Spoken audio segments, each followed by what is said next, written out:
Hey guys, today we're going to keep working on our new social studies unit about Native Americans. So before you do any of the work on this assignment, I want you to pay close attention to this lesson. Remember that you are learning to locate the major regions that early Native Americans in North America lived in on a map.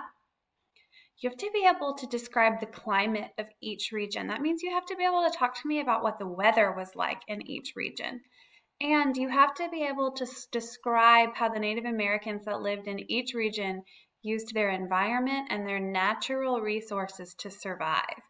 And you're going to be able to tell me about their shelters, their food, and their clothing. And remember how yesterday we talked about how they used the land for everything. They didn't have stores where they could go buy food and clothes.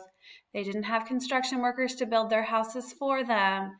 They didn't have a hardware store where they could go buy tools. It was all the land. So we're really going to dig into that more this week. What are Native Americans?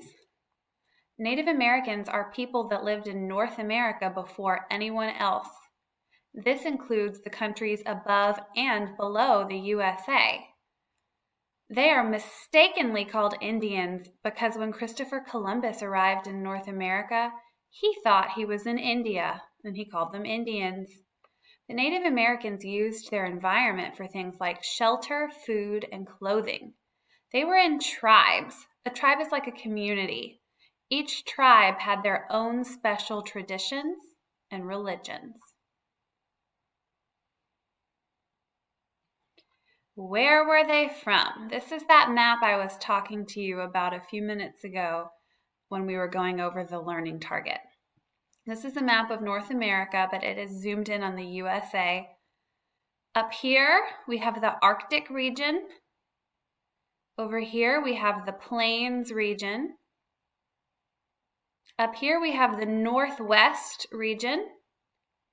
Down here, we have the Southwest region. Up here we have the Eastern Woodlands region. We sometimes will also call this the Northeastern region. And down here we have the Southeast region. And then also on this map you see the names of the different tribes. The tribes were almost like the names of their neighborhoods or the names of their communities. So one of the most famous Native American tribes in the Southeast region was the Cherokee tribe. And that is where our county and our school system got their name. And this is right around where the Cherokee tribe lived. So you do need to spend some time learning this map and learning the names of the regions. You definitely do not need to know all the different tribes, but you do need to know the names of the regions. Up here is the Arctic, Northwest, Southwest, Plains, Northeastern Woodlands, and the Southeast region.